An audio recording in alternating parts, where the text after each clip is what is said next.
বাংলাদেশের রাজনৈতিক অঙ্গনে নতুন করে উত্তেজনা তৈরি হয়েছে এনসিপি নেতা সার্জিস আলমকে ঘিরে। মুক্তিযোদ্ধাদের নিয়ে আপত্তিকর মন্তব্য ও গালিগালাজ করার অভিযোগে তাকে গ্রেফতার করেছে আইন শৃঙ্খলা বাহিনী। এই ঘটনাকে কেন্দ্র করে সামাজিক যোগাযোগ মাধ্যম থেকে শুরু করে রাজনৈতিক অঙ্গন পর্যন্ত ব্যাপক আলোচনা শুরু হয়েছে। জানা গেছে, সম্প্রতি একটি বক্তব্যে সার্জিস আলম মুক্তিযোদ্ধাদের নিয়ে অবমাননাকর মন্তব্য করেন বলে অভিযোগ ওঠে। বিষয়টি দ্রুতই ভাইরাল হয়ে পড়ে এবং মুক্তিযোদ্ধা পরিবার, বিভিন্ন সংগঠন এবং সাধারণ মানুষের মধ্যে তীব্র ক্ষোভ তৈরি হয়। এরপরই আইন শৃঙ্খলা বাহিনী বিষয়টি তদন্ত শুরু করে এবং অভিযোগের প্রেক্ষিতে সার্জিস আলমকে গ্রেফতার করা হয়। গ্রেফতারের পর থেকেই বিষয়টি দেশজুড়ে আলোচনার কেন্দ্রবিন্দুতে পরিণত হয়েছে। ঘটনার সূত্রপাত একটি বক্তব্যকে কেন্দ্র করে। অভিযোগ রয়েছে, এক রাজনৈতিক আলোচনায় অংশ নিয়ে সার্জিস আলম মুক্তিযোদ্ধাদের সম্পর্কে অসম্মানজনক ভাষা ব্যবহার করেন। সেই বক্তব্যের একটি ভিডিও ক্লিপ সামাজিক যোগাযোগ মাধ্যমে ছড়িয়ে পড়লে ব্যাপক সমালোচনা শুরু হয়। ভিডিওটি ভাইরাল হওয়ার পর অনেকেই মন্তব্য করেন যে বাংলাদেশের স্বাধীনতার ইতিহাসে মুক্তিযোদ্ধাদের অবদান অপরিসীম। তাদের নিয়ে এ ধরনের বক্তব্য কোনোভাবেই গ্রহণযোগ্য নয়। এদিকে সার্জিস আলমের বক্তব্যের পর বিভিন্ন মহল থেকে তার বিরুদ্ধে ব্যবস্থা নেওয়ার দাবি ওঠে। অনেকেই বলেন, মুক্তিযোদ্ধাদের সম্মান রক্ষা করা রাষ্ট্র ও সমাজের দায়িত্ব। সার্জিস আলমের বক্তব্যের বিরুদ্ধে সবচেয়ে তীব্র প্রতিক্রিয়া এসেছে মুক্তিযোদ্ধা এবং মুক্তিযোদ্ধা সংগঠনগুলোর পক্ষ থেকে। তারা এই মন্তব্যকে বাংলাদেশের স্বাধীনতার ইতিহাসের প্রতি অবমাননা হিসেবে দেখছেন। বিভিন্ন মুক্তিযোদ্ধা সংগঠনের নেতারা বলেন, মুক্তিযোদ্ধাদের নিয়ে কোনো ধরনের অপমানজনক বক্তব্য সহ্য করা হবে না। তারা দ্রুত আইনগত ব্যবস্থা নেওয়ার দাবি জানান। এছাড়াও সামাজিক যোগাযোগ মাধ্যমেও বিষয়টি নিয়ে ব্যাপক সমালোচনা দেখা গেছে। অনেকেই বলেছেন, মুক্তিযোদ্ধাদের প্রতি অসম্মান দেখানো মানে দেশের ইতিহাস ও আত্মত্যাগকে অবমূল্যায়ন করা। বিতর্কিত বক্তব্যের পর আইন শৃঙ্খলা বাহিনী বিষয়টি গুরুত্বের সঙ্গে নেয়।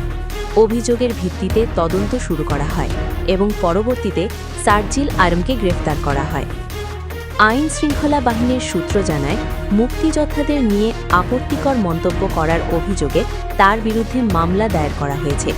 মামলার তদন্ত চলমান রয়েছে এবং প্রয়োজনীয় আইনি প্রক্রিয়া অনুসরণ করা হবে। বিশেষজ্ঞরা বলছেন, বাংলাদেশের আইন অনুযায়ী মুক্তিযুদ্ধ ও মুক্তিযোদ্ধাদের নিয়ে অবমাননাকর বক্তব্য দিলে তা আইনের আওতায় আসতে পারে। এই ঘটনাকে ঘিরে রাজনৈতিক অঙ্গনেও আলোচনা শুরু হয়েছে। বিভিন্ন রাজনৈতিক দলের নেতারা নিয়ে মন্তব্য করেছেন। কেউ কেউ এটিকে দুঃখজনক ঘটনা বলে উল্লেখ করেছেন, আবার কেউ বলেছেন আইনের শাসন অনুযায়ী ব্যবস্থা নেওয়া উচিত। বিশ্লেষকদের মতে, মুক্তিযুদ্ধ বাংলাদেশের ইতিহাসের সবচেয়ে গুরুত্বপূর্ণ অধ্যায়। তাই এ বিষয়ে কোনো বিতর্ক তৈরি হলে তা দ্রুতই জাতীয় আলোচনায় পরিণত হয়। এখন সবার নজর মামলার পরবর্তী আইনি প্রক্রিয়ার দিকে। তদন্ত শেষে আদালতে কী সিদ্ধান্ত আসে এবং এই ঘটনার রাজনৈতিক প্রভাব কতটা পড়ে তা সময় বলে দেবে। এই ঘটনার পর রাজনৈতিক অঙ্গনে নতুন করে আলোচনা শুরু হয়েছে। রাজনৈতিক বক্তব্যের সীমা কোথায় হওয়া উচিত এবং জাতীয় ইতিহাস ও মুক্তিযুদ্ধ নিয়ে কিভাবে দায়িত্বশীল আচরণ করা প্রয়োজন। বিশ্লেষকদের মতে, এই ঘটনার পর রাজনৈতিক নেতাদের বক্তব্যের ক্ষেত্রে আরও সতর্কতা দেখা যেতে পারে। কারণ বর্তমান সময়ে সামাজিক যোগাযোগ মাধ্যমের কারণে যে কোনো বক্তব্য খুব দ্রুত ছড়িয়ে পড়ে এবং তা বড় ধরনের বিতর্ক সৃষ্টি করতে পারে। এখন সবার নজর আদালতের সিদ্ধান্ত এবং তদন্তের ফলাফলের দিকে। এই মামলার রায় শুধু একটি ঘটনার সমাধানই করবে না, বরং ভবিষ্যতে এ ধরনের বক্তব্যের বিষয়ে একটি গুরুত্বপূর্ণ দৃষ্টান্ত স্থাপন করতে পারে। এই ঘটনার পর রাজনৈতিক অঙ্গনে নতুন করে আলোচনা শুরু হয়েছে। রাজনৈতিক বক্তব্যের সীমা কোথায় হওয়া উচিত এবং জাতীয় ইতিহাস ও মুক্তিযুদ্ধ নিয়ে কিভাবে দায়িত্বশীল আচরণ করা প্রয়োজন। বিশ্লেষকদের মতে, এই ঘটনার পর রাজনৈতিক নেতাদের বক্তব্যের ক্ষেত্রে আরও সতর্কতা দেখা যেতে পারে।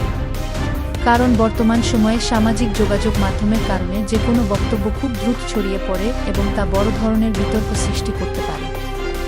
এখন সবার নজর আদালতের সিদ্ধান্ত এবং তদন্তের ফলাফলের দিকে।